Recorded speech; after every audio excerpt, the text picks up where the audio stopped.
Rockstar Games volvió a demostrar por qué es uno de los estudios más importantes de la industria. Esta vez dejó al lado las calles de la ciudad para llevarnos al viejo oeste con Red Dead Redemption. Un juego que muchos recuerdan por sus paisajes y su libertad, pero que yo recuerdo porque fue uno de esos pocos títulos que te cambian la forma de ver una historia cuando aparecen los créditos finales. Todo comienza cuando John Marston baja del tren en Armadillo. Su única misión es clara: encontrar a Bill Williamson. Sin embargo, el juego rápidamente nos demuestra que el viejo oeste no cede ante nadie. Tras el fracaso inicial en Fort, donde Bill deja a John agonizando, la historia nos empuja a reconstruirnos. Aquí es donde conocemos a personajes inolvidables como Bonnie McFarlane, quien nos rescata y nos enseña que aún existe bondad. Tenemos a West, el farsante y vendedor de elixires que nos mete en líos de estafador. A Seth Bryan, cuya obsesión con los cadáveres nos recuerda lo retorcida que es esta tierra. Y por supuesto, el Marshall Johnson, que intenta mantener el orden en un pueblo que se deshace. Cada uno de ellos nos arrastra a una espiral de favores y peligros necesarios para obtener el apoyo, las armas y la información que John necesita para volver a Fort. Es una narrativa de desgaste, limpiar pueblos, realizar trabajo sucio y aprender las reglas de este mundo. La tensión escala hasta el asalto final, incluyendo el infame caromato de West, que logra derrotar a Bill, aunque este escapa hacia México. Mano, cuando tú miras atrás, te das cuenta de la cruda realidad. El gobierno te está utilizando como un títere. Hubo momentos, es cierto, donde ayudaste a gente real como Bonnie o el Marshall, intentando hacer todo lo correcto en un lugar sin ley. En el fondo, John solo estaba cumpliendo una agenda ajena. Me pareció interesante porque prácticamente desde los primeros 20 minutos tus manos se llenan de sangre, porque te enfrentas a horrores y sacrificaste tu tiempo, todo para que el gobierno no tuviera que ensuciarse. Es una lesión amarga. John intentaba redimirse, pero cada paso que daba para limpiar su nombre solo enterraba más en una maquinaria de unos burócratas que nunca tuvieron la intención de dejarlo libre. Tras la huida de Bill, John se ve obligado a cruzar el río Bravo hacia México, lo que encuentra que al otro lado no es solo tierra hostil, sino una nación desgarrada por una brutal guerra civil. La narrativa aquí se vuelve magistralmente compleja porque John no puede elegir un bando claro. Para sobrevivir y localizar a Javier Escuela y a Bill, debe jugar a dos bandos. Encontramos en contacto con el coronel Agustín y su mano derecha el sádico capitán de Santa, quienes representan la brutalidad del gobierno opresor. Pero al mismo tiempo conocemos a Abraham Reyes, el líder de los rebeldes, un hombre que habla de libertad, pero que es tan ambicioso y cuestionable como aquellos a quienes combate. Durante este acto, las misiones principales nos llevan por un camino de caos, realizando incursiones para el ejército, incluyendo ametralladoras, landings sobre trenes y persecuciones a caballo. Mientras, por otro lado, ayudamos a los rebeldes a robar armas y sabotear los planes de Allen.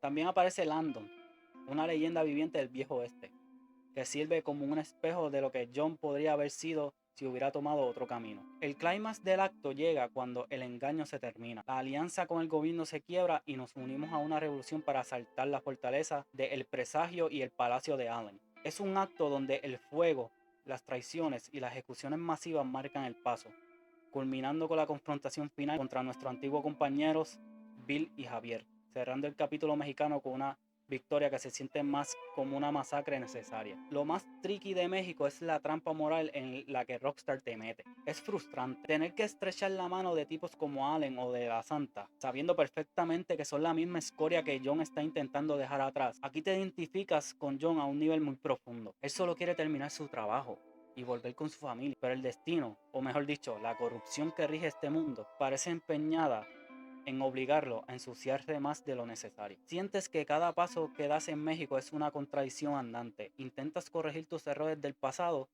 pero te ves forzado a meterte en un lío aún más grande, apoyando a gente que desprecias, para lograr un objetivo que se siente cada vez más lejano. Al final, cuando llega el momento de ajustar cuentas con Javier y Bill, no sientes esa gloria que esperarías de una cacería. Sientes el peso de un ciclo de violencia que, por más que intentes romperlo, te arrastra siempre de vuelta al centro del huracán. Tras dejar México en llamas, John regresa a territorio estadounidense con una sola misión: capturar o matar a Dutch. Pero el escenario ha cambiado. Trasladamos a las montañas de West Elizabeth, un entorno gélido, hostil y mucho más civilizado que las tierras que dejamos atrás. Aquí la narrativa da un giro de 180 grados. Ya no se trata de caos y guerras civiles, sino de un choque filosófico. La historia nos introduce figuras como el agente Ross, quien ahora nos presiona sin piedad, y a los supervivientes de la banda de Dodge que se han refugiado en las alturas como una secta de parias. El acto 3 se estructura en torno a la persecución sistemática de Dodge a través de las montañas, en misiones que culminan en un enfrentamiento que marcará la historia del juego. Aquí es donde vemos a un John Marston agotado, un hombre que ya no busca la aventura, sino simplemente que el gobierno le devuelva a su familia. El clímax del acto es la confrontación en los acantilados, un diálogo final donde Dodge, ante su inevitable derrota, elige lanzarse al vacío antes de dejar que otros decidan su final. Es la muerte del mentor, el fin de una era y la última pieza que el gobierno exige para considerar la deuda de John como saldada. Lo más impactante de este acto no es la cacería en sí, es la tragedia de convertirte en el verdugo de tu propio pasado. Dodge no era solo un criminal, era el hombre que le enseñó a John a sobrevivir, la figura paterna que definió su visión del mundo. Tener que perseguirlo, ver cómo ese mentor se ha ido consumiendo hasta convertirse en un extraño desesperado, es un golpe bajo. Pero el momento que realmente me destrozó fue ese discurso final, antes de caer al vacío. Dodge tenía razón, el gobierno no quería paz, quería un enemigo constante para justificar su existencia. No importa cuántos monstruos yo ayude a eliminar, el sistema siempre encontrará a alguien más a quien señalar. Y ahí me di de cuenta que mi redención era una mentira y que estaba destruyendo lo único que me quedaba de mi propia identidad. Tras la caída de Dodge, John finalmente es libre. Regresa a Hope, su rancho, donde se reúne con Abigail y su hijo Jack. El ritmo de juego cambia radicalmente. Pasamos de la cacería de forajidos a las tareas cotidianas de un padre de familia. Aprendes a arrear ganado, a enseñar a tu hijo a disparar y a valorar la calma de una vida que durante años solo fue un sueño lejano. Sin embargo, este es el acto del engaño absoluto. La paz es efímera. La calma se rompe cuando el gobierno rompe toda la palabra dada, envía un ejército entero a las puertas de tu casa. No es una misión de redención, es una ejecución. La secuencia final en el granjero, donde John saca a su familia por la puerta trasera y se queda solo enfrentándose a todo un pelotón, es el acto de sacrificio definitivo. John muere bajo el fuego, no como un forajido buscando venganza, sino como un padre que paga el precio máximo para que su familia pueda por fin vivir sin su sombra. El epílogo años después nos muestra a un Jack que en su búsqueda de justicia por la muerte de su padre termina cerrando el ciclo convirtiéndose en aquello que John tanto quiso evitar, otro forajido. Hermano, este acto último, que el juego honestamente es un desgraciado. Te hace pasar horas construyendo esa vida en el rancho, enseñándole a Jack a disparar, trabajando la tierra y cuidando de Abigail, solo para que te sientas cómodo. Te hace creer con una crueldad calculada que la redención es posible, que el pasado realmente quedó atrás. Pero cuando abres las puertas del granero y ves todo ese ejército esperando, no sientes miedo, sientes una rabia profunda de como que estos cabrones. Fue lo único que yo pude pensar, en mi opinión. La traición del gobierno es total. No les bastó con usar a John. No les bastó con obligarlo a matar a sus hermanos. Necesitaban borrar cada rastro de él. La muerte de John es la ironía más dolorosa de toda la historia. Él se sacrifica para pagar el precio final, creyendo que su sangre estaba comprando un futuro limpio para su familia. Esto es para que su hijo nunca tuviera que vivir la vida de un forajido.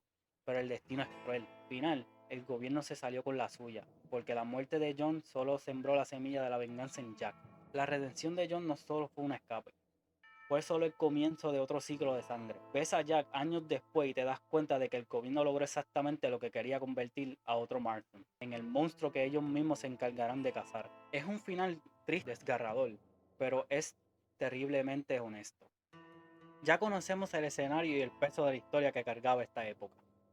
Ahora toca hablar de lo mejor que tiene esta obra de arte, los personajes que le dan vida. Prepárense porque vamos a desmenuzar a cada uno de los que marcaron un antes y un después en este viaje. Empezando por John, nuestro protagonista. Es un hombre roto intentando arreglar lo que él mismo ayudó a destruir. Muchas personas que han jugado el juego, incluyéndome a mí, nos identificamos con John porque todos hemos tenido que cargar con errores del pasado. Pero él lleva esa carga al extremo. Su viaje me enseña que la verdadera fortaleza no está en equivocarse, sino en estar dispuesto a hacer lo que sea necesario para corregirlo, incluso si eso significa perderse a sí mismo. Tenemos a Abigail, la voz de la cordura y el ancla emocional de Jon. Abigail es la que ve la realidad, que Jon a veces se niega a aceptar. Es el recordatorio de que por mucho que Jon intente ser un hombre duro, al final del día él es un padre y un esposo. Es el pilar que sostiene a la familia cuando todo se desmorona. Sin ella, Jon habría perdido el norte hace mucho tiempo. Tenemos a Dutch, el mentor, el líder carismático y finalmente la figura paterna que se corrompió. Brother, Dutch es una tragedia en sí misma. Es el tipo de figura que te enseña todo lo que sabes sobre sobrevivir, solo para que termines siendo tú quien tenga que ponerle fin a su locura. Me duele ver cómo alguien tan brillante se perdió en su propia narrativa de revolución y creo que es una de las lecciones sobre cómo la ambición y el ego puede destruir hasta las personas más inteligentes. Tenemos a Jack, el hijo, la esperanza del futuro y irónicamente el sucesor del ciclo de la violencia. Jack es el resultado de la incapacidad de Jon para cerrar el ciclo de sangre. Es desgarrador verlo crecer queriendo ser como su padre sin saber que el mayor deseo de Jon era precisamente que él nunca fuera como él. Me hace pensar en cómo a veces, aunque intentemos proteger a los nuestros propios pasos dejan marcas que ellos terminan siguiendo. La mujer que rescata a Jon al principio le ofrece una segunda oportunidad. Bonnie es esa persona que llega a tu vida cuando estás en punto más bajo y te ofrece dignidad. Ella no te juzga por lo que hiciste antes, te juzga por lo que haces hoy. Me gusta pensar en ella como ese recordatorio de que todavía hay gente buena en un mundo podrido, gente que vale la pena proteger. Tenemos a Marshall, un agente de la ley honesto que lucha por mantener el orden en un pueblo que se desmorona. Marshall es lo más cercano a un hombre íntegro en un sistema que no lo permite. Marshall me parece que es como Jon en cuestión de dos caras de la misma moneda, porque él intentando imponer el orden desde la ley y Jon intentando imponer la redención desde la fuerza. Es un personaje que respeto profundamente porque a pesar de todo nunca renunció a sus principios. Vemos a Landon, la leyenda viva del viejo oeste, mentor de Jon en México. Landon es la prueba de que se puede tener un pasado lleno de sangre y aún así terminar viviendo con paz y honor. De cierta manera este personaje me resultó interesante porque me sirvió como guía para entender que Jon podía ser mejor, que no estaba condenado solo por ser un pistolero. Todo depende de cómo manejas tu arma y tu ética. Y por supuesto vamos por los antagonistas de esta historia, el peso del pasado. Tenemos a Bill, el ex compañero bruto e impulsivo. Bill es recordatorio de que cuando no aprendes de tus errores te conviertes en una parodia de ti mismo. Enfrentarlo no es una victoria, es una necesidad triste de limpiar tu propia historia. Es alguien que se quedó estancado en el odio y me recuerda lo importante que es seguir evolucionando para no terminar siendo un resentido. Javier Escuela, el leal, el romántico y el que nunca dejó de creer en sus sueños de la banda. Javier es el personaje que más dolor me causa porque su lealtad es su mayor virtud y al mismo tiempo su perdición. Me hace cuestionar, ¿es más noble ser leal a una causa equivocada o tener el valor de abandonarla? Su destino nos enseña que a veces la lealtad a ciega es el camino más corto hacia la autodestrucción. Tenemos por supuesto al agente Edgar Rose, el hombre sin escrúpulos detrás de la placa. Rose es la definición de la hipocresía. Me da rabia porque él es quien tiene la razón, según la ley, pero sus acciones son tan sucias como las de cualquier criminal. Es el villano perfecto porque representa el sistema que te usa, te exprime y cuando ya no le sirves, te tira a la basura. Y por supuesto vamos a mencionar personajes honoríficos, empezando por Wes, el vendedor de elixires y un estafador con labia. Es un recordatorio de que el mundo real no todo es blanco o negro. Hay mucha gente que vive de la apariencia y de vender humo. Aprender a tratar con él me enseñó que para sobrevivir tienes que saber quién te está mintiendo y usar eso a tu favor sin convertirte en él. Seth Fryer, el buscador de tesoros que perdió la cabeza. Seth es el ejemplo de lo que pasa cuando te obsesionas con el pasado y con el dinero. Verlo rodeado de cadáveres buscando un tesoro que no existe es una metáfora perfecta de lo que pasa cuando pierdes el contacto con la realidad por un objetivo vacío. Es aterrador, pero me ayudó a poner los pies en la tierra sobre lo que realmente importa. Y es que toda esa carga emocional y la complejidad de estos personajes no se queda solo en las cinemáticas. Rockstar logró algo increíble, hacer que se siente ese peso cada vez que agarras el control. Que vamos a bajarnos del caballo y a meter mano a lo que de verdad define esta experiencia, su gameplay y su mecánica. Empezando por el Dead Eye. Más que un truco es una mentalidad, porque la mecánica de ralentizar el tiempo para marcar objetivos es impresionante. No es solo una ventaja táctica, es la representación de la mente de un pistolero. En esos segundos donde todo se detiene, ves al mundo como Jon, con precisión quirúrgica, donde cada bala cuenta, en donde la frustración del mundo real se convierte en control absoluto dentro del juego. Luego le sigue el caballo, la extensión de ti mismo La física de montar, el cansancio del animal, la inmensidad del mapa es algo terapéutico. Experiencia de cruzar el desierto a caballo no es solo un medio de transporte, es tu único compañero real. Sensación de que el caballo se cansa, de que tienes que cuidarlo, te recuerda que este mundo, si no cuidas lo que tienes, te quedas tirado en medio de la nada. El sistema de honor, el espejo de tus acciones, tus decisiones, ya sea ejemplo, ayudarle a un extraño o robar un banco, afectan cómo te ve el mundo. El juego te castiga o te premia por cómo tú te portas. Y eso es genial porque te obliga a preguntarte, ¿quién soy yo cuando nadie me ve? Puede ser el justiciero que ayuda a todos o el bandido que no deja nada. Al final, el sistema de honor te demuestra que tus acciones siempre tienen una consecuencia, te gusten o no. El combate y el entorno, la brutalidad necesaria. El sistema de cobertura, el sonido de los disparos y la reacción de los enemigos son una locura, porque los disparos en este juego pesan. Cada vez que aprietas el gatillo, sientes el retroceso, sientes la urgencia. No es un shooter de fantasía, es un duelo de supervivencia. La forma en que Rockstar diseñó el entorno hace que cada tiroteo se sienta como un evento, no como una rutina. Pero un gameplay tan inmersivo y un mundo tan vivo no estaría completo si no tuvieran el alma que lo sostiene. Porque este juego no solo se juega, se vive a través de los ojos y los oídos. Pasemos ahora a la verdadera magia que envuelve esta experiencia. Su apartado visual impresionante y una banda sonora que te eriza la piel con cada nota. Porque el arte visual de este juego, mi pana, la soledad del paisaje, desde las llanuras polvorientas de New Austin hasta la arquitectura decadente de México y las cumbres gélidas de West Elizabeth. Pero ¿qué les puedo decir? Visualmente este juego no está hecho para ser bonito, está hecho para ser solitario. Y Rockstar logró que el paisaje sea un personaje más. Hay momentos en los que simplemente te detienes a mirar el atardecer y el juego te hace sentir lo pequeño que eres ante la inmensidad del mundo. Es un arte que te obliga a reflexionar sobre tu propia existencia. El mundo sigue adelante, con o sin ti. Y por supuesto la música, el idioma del sentimiento, brother. La banda sonora original, que por cierto, con sus guitarras acústicas, trompetas melancólicas y ese sonido clásico de Spaghetti Western. Bueno, la música de este juego es posiblemente una de las mejores de la historia, y no estoy bromeando, en mi opinión. No es intrusiva, pero te golpea justo más donde te duele. Hay temas que suenan cuando cabalgas solo, que transmiten exactamente la fatiga de John. Ese peso de ser un hombre buscando redención. Y no hablemos de esa canción en el cruce hacia México, Far Away. Es el momento exacto donde te das cuenta de que el juego no es un simple pasatiempo, es una experiencia que te cambia.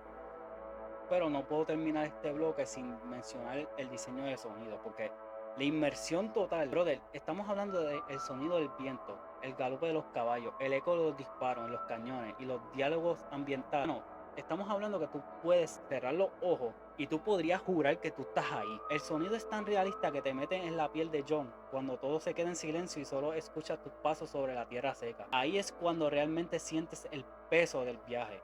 El juego no necesita gritarte lo que está pasando, el ambiente te lo susurra al oído. Y para mi reflexión final del juego, ¿verdad? Lo que me dio a entender este juego, que en verdad es una experiencia, ¿sabes? Si tú no has jugado este juego, yo te recomiendo que ¿sabes? Te juegues tanto el uno que es este y el 2, porque son juegos que te... Mano, en la historia, brother, disculpen las palabras, pero es que se la merece. Cuando son este tipo de juegos se merecen las palabras. Es una experiencia tan cabrona. Tú vivir, ¿sabes? Y estamos hablando de que cuando yo me lo pasé, yo lo jugaba todo el tiempo de noche, porque yo venía del trabajo y decía, bueno, pues vamos a jugar este juego que me lo recomendaron. Y, mano, esa experiencia de jugarlos por las noches, después del trabajo, me marcó unos niveles que cuando yo terminé el juego, yo lo admito, ¿sabes? El final me dejó llorando como un pendejo. Esa es la verdad. Pero bueno, vamos a la reflexión, que si no me extiendo demasiado. Al final, Red Dead Redemption es mucho más que la historia de un forajido buscando el perdón. Es un espejo de una realidad que todos enfrentamos. John pasó todo el juego tratando de enterrar al hombre que fue, luchando por dejar atrás sus errores, pero aprendió de la manera más dura que tu pasado no te define, pero tus decisiones presentes sí. Lo que me llevo de este viaje no es solo la historia de un hombre contra el sistema, sino una lección vital. A menudo pasamos la vida intentando limpiar nuestros nombres ante los demás, tratando de encajar en la expectativa de quienes nos rodean, olvidando que la verdadera redención no es algo que los demás te conceden, sino algo que tú construyes con tu propia casa, con tu gente.